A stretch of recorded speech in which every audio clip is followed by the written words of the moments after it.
भगवत गीता अध्याय 3 श्लोक 9, 10 और 11।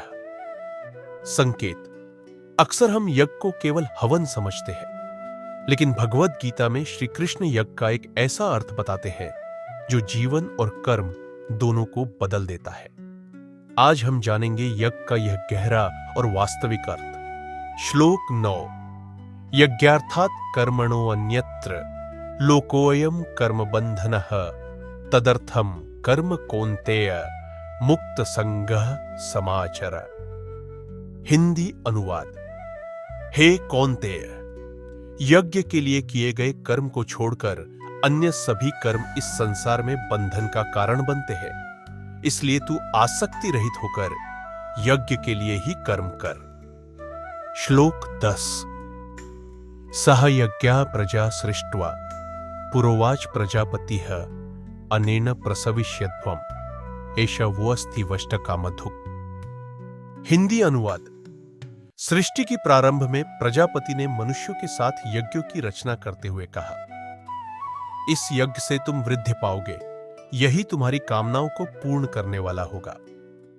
श्लोक 11। देवान् भावयेतानेन ते देवा भावयन्तु परस्परं भावयन्तः श्रेयः परम वाप्स्यत्।